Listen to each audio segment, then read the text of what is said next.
this is Dina. In this video we are going to do some book folding art. There are many ways to do that, but today I will share with you a technique that doesn't require the use of any pattern. In addition of being very simple, this technique allows you to use a book of any size provided that it is thick enough. You cannot do that with a 15 pages book, for example.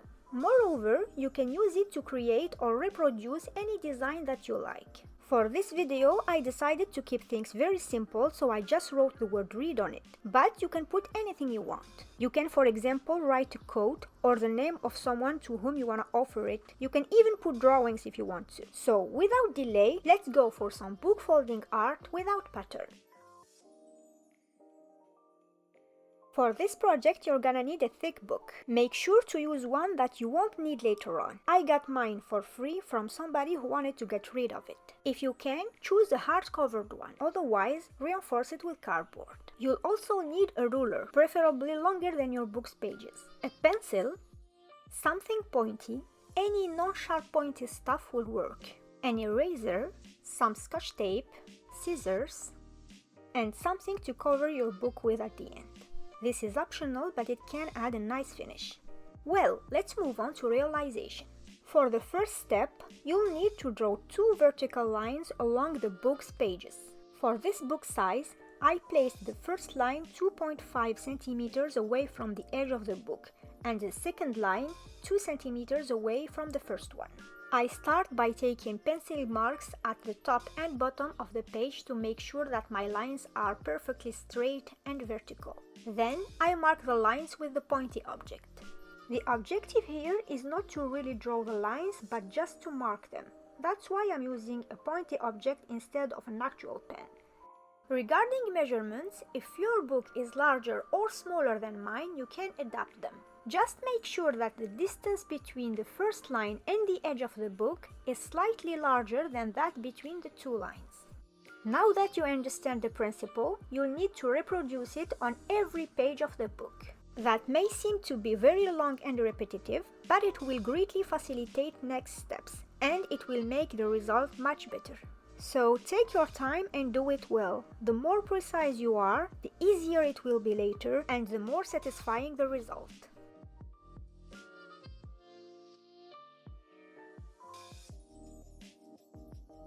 For the next step, you'll need to fold all the pages along the first vertical line, meaning the closest one to the edge of the book.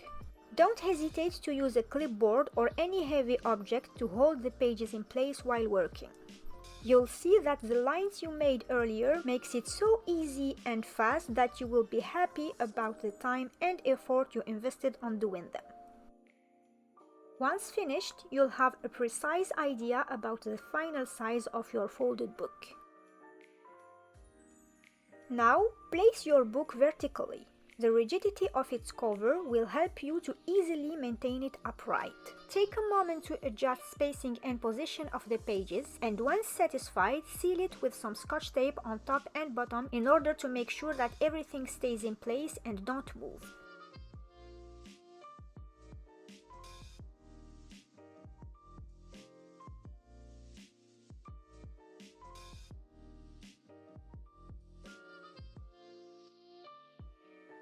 Measure the surface to decorate to make sure to not exceed it when creating the design.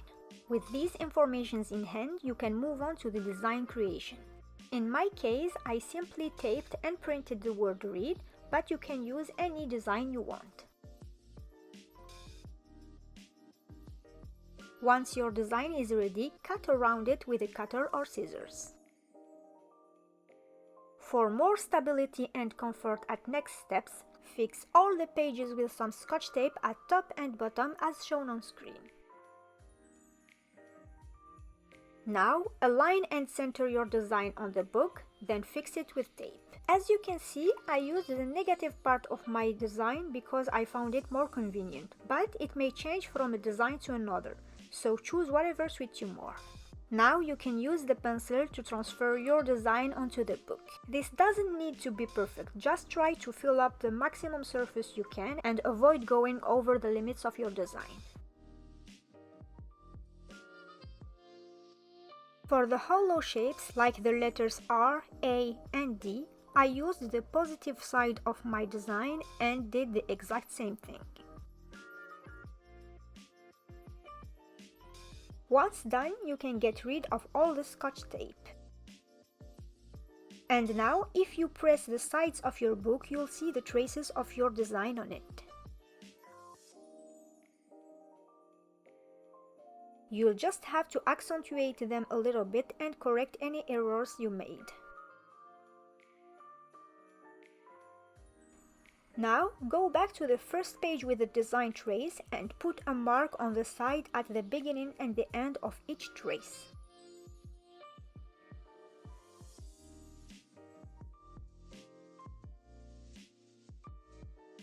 It is possible to have more than one trace on the same page. You'll have to put 2 marks for each one, so there will always be an even number of marks to put.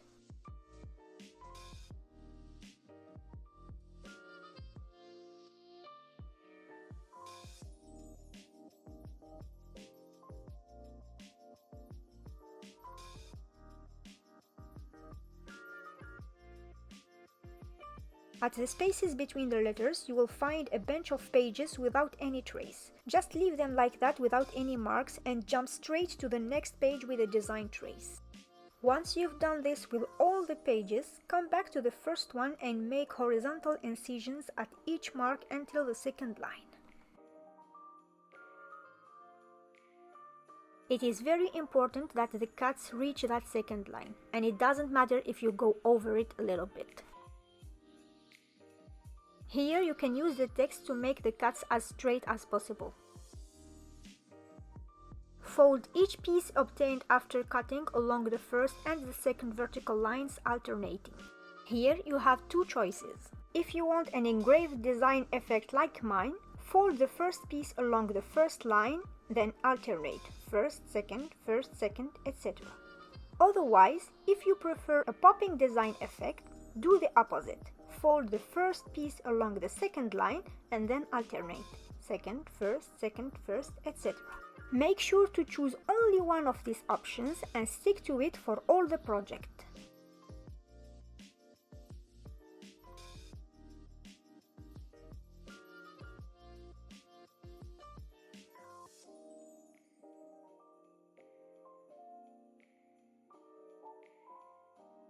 For all the pages without marks, regardless of their position, fold them along the first line if you chose the engraving effect, or along the second line if you chose the popping effect.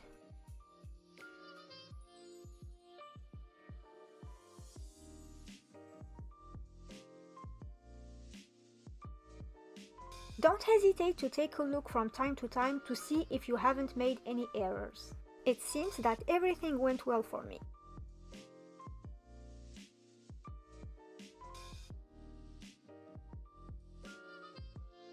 Continue to apply this procedure to all the book's pages, and here's the result.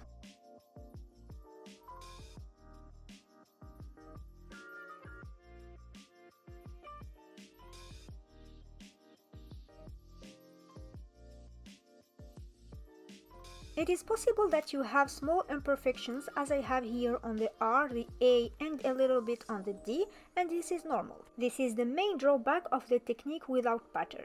It lacks precision. You can correct the most blaring errors by cutting the exceeding pieces and refolding those that are too behind. I covered my book to hide the title and some imperfections, but if yours is already at your taste, you can skip this step. That's it for me. Thank you very much for staying until the end. Please don't hesitate to like and share this video if you liked it, and subscribe to the channel for more. See you!